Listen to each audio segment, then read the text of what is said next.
तो पहली न्यूज़ तो ये 3 elephant electrocuted in the Odisha Sambalpur probe-on. The 3 elephants were found dead owing to electrocution at the Nakti Deol forest range in Odisha.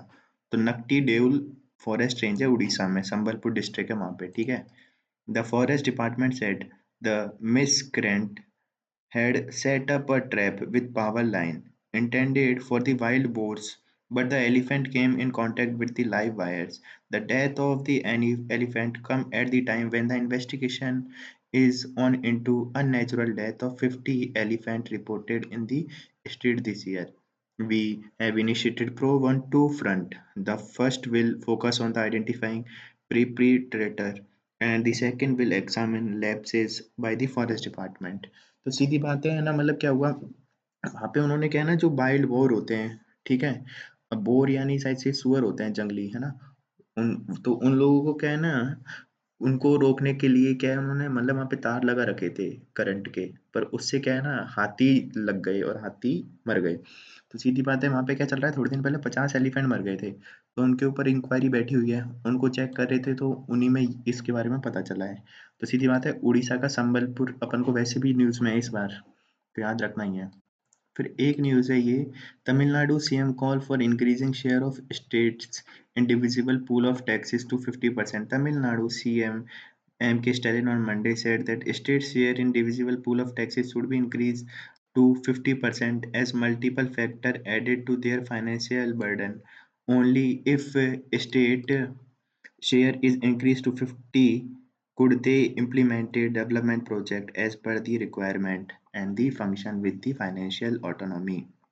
तो सीधी बात वो कह रहे हैं कि भाई इसको ना, जो स्टेट्स का फाइनेंशियल पूल है उसको ना 50% कर दो, तभी हम डेवलपमेंट कर पाएंगे। Mister Stalin said in the presence of the chairperson and member of the commission 16 commission, ठीक है। तो सीधी बात है, वो तो यही कह रहे हैं और तो कुछ इनमें है नहीं। We wholeheartedly commend the increase in the share of the state in the divisible pool of taxes to 41% as per the recommendation of 15 Finance Commission. However, the contrary to this recommendation, only 33.16% has been shared with the state during the past 4 years, he said. Moreover, the share of the state government in the project jointly implemented with union government was affecting the financial status of the states, especially Tamil Nadu. तो सीधी बात है, जो 15 finance commission ना, उसने बोला था कि 41% शेयर होगा इनका स्टेट्स का, पर ये कह रहे हैं कि उसमें से भी अभी तक सिर्फ 33.16% ही दिया जाता है, और उससे हमारे डेवलपमेंट प्रोजेक्ट पूरे नहीं हो रहे हैं, स्पेशली तमिलनाडु के तो बिल्कुल नहीं हो रहे हैं। तो कह रहे हैं इसको कम से कम 41 की जगह 50% कर दो। अब ये कह रहे हैं तमिलनाडु से share of devolution had been consistently on decline from 7.93 recommended by 9 finance commission to 4.07 recommended by 15 finance commission. तो कह रहे हैं कि तमिलनाडु का तो वैसे भी कम हो गया, जो 9th ने बोला था कम से कम 7.5%, तो वो अब 4% के आसपास ही है, तो हम तो वैसे ही बहुत परेशान हैं, ऐसा बोल रहा है वो। अब एक न्यूज़ है कि as chikungunya case rises in Telangana, US issued travel advisory. In response to increase in chikungunya case in the Telangana, the US Centers for Disease Control and Prevention (CDS) has issued level 2 travel advisory for US travelers returning from Telangana. तो सीधी बात है, यहाँ पे chikungunya बहुत फैल रहा है, अपन को तो इतना याद रखना है, और से अपन को कोई लेना देना नहीं है। तो अभी ये डिजीज है, ये has been reported in various regions including Africa, Europe, America and Indian and Pacific Ocean. People at higher risk of severe illness include newborn, adult, older. तो कह रहे हैं इनमें ज़्यादा चांस है. Chikungunya is a viral disease spread through mosquito bite with symptoms typically appearing 3 to 7 days after the infection. Common symptoms include fever, joint pain, headache, muscle pain, joint swelling. ये सब इसके कॉमन फीवर हैं, symptoms हैं, sorry. तो ये याद रखना है। तो ये एक वायरल डिजीज है और मॉस्किटो के बाइट से होता है, ठीक है। Most individual recover within a week, ठीक है, बस यही बात है। और joint pain can persist for month or even year in some cases, कुछ केसेस में ये महीनों तक चल जाता है जॉइंट का पेन, बस यही है, पर मच्छर से होता है, इतना याद रखना है। एक न्यूज़ है ये, Sanjay Murthy appointed as a new CAG. तो Sanjay Murthy, president Draupadi Murmu on Monday appointed 1989 batch Indian administrative service IAS officer K Sanjay Murthy the new CAG of India. The appointment came two day before the incumbent Greece Chandra Murmu tenure's end. Mr. Murmu was appointed the CAG in 2020 August. Mr.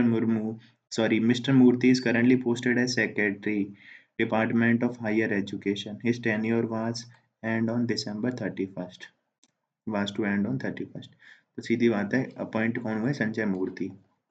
फिर RRUVNL question report on the Parsa coal mine in the Chhattisgarh. तो जो अपनी RRUVNL है, Rajasthan Rajya Vidyut Utpadan Nigam, has once against question the legitimacy of a report by the Chhattisgarh state scheduled tribe commission which found irregularities in environment clearance for the Parsa coal mine in Surguja region of the Chhattisgarh. तो सीधी बात है, वो कह रहे हैं कि बताओ क्या क्या गलती है उसमें।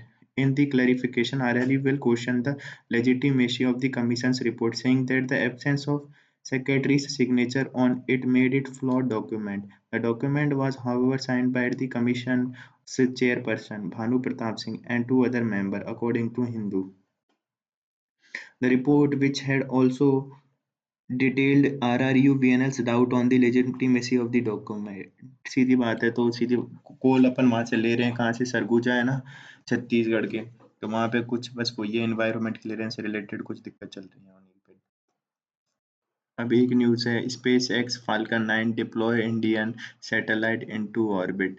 तो falcon 9 with the GSAT N2 payload lift off from the Cape Canaveral Space Force Station in Florida।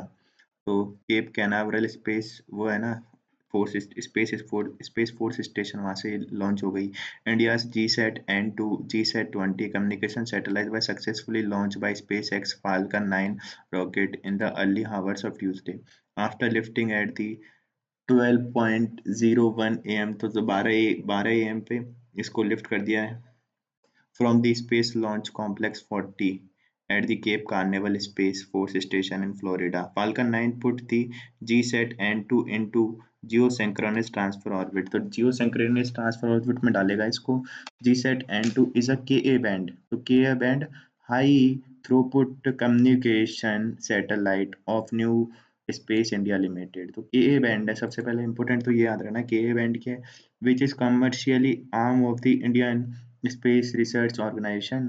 According to ISRO, the satellite is set to enhance the broadband service and in-flight connectivity with Indian region. To state the satellite featuring the multiple spot beams and wideband Ka transponder aims to support a large subscriber base with a small user terminal, significantly boosting the system throughput through its multi-beam architecture, allowing frequency reuse, the ISRO said. The GSAT N2 satellite with lift-off mass 4700 kg यानी has a mission life of 14 year. तो 14 year के लिए है इसकी, याद तो अपन को याद रखना है एक तो। और इसकी बैंड कौन सी है? के बैंड है। और ये यूज़ क्यों कर रहे हैं हम? ज़्यादा एरिया में हम लोगों को ब्रॉडबैंड पहुंचा पाएँ, ठीक है, उसके लिए इसको यूज़ कर रहे हैं। तो दो न्यूज़ है यहाँ पे, US Philippines signs agreement on shared intelligence weapon technology. तो US and Philippines sign a pact to secure exchange of highly confidential military intelligence technology in key weapons the US provide to Manila. ठीक है, सीधी बात है। तो जो Philippines है उसको, उसके साथ हुआ है एग्रीमेंट यूएस का। और एक Russia vetoes UN resolution calling for immediate cease fire in Sudan. तो Russia vetoed a UN resolution calling for immediate ceasefire in war between Sudan's military and paramilitary forces। तो सीधी बात है, उन पे क्या है ना, इसने वो लगा दिया, क्या वीटो कर दिया।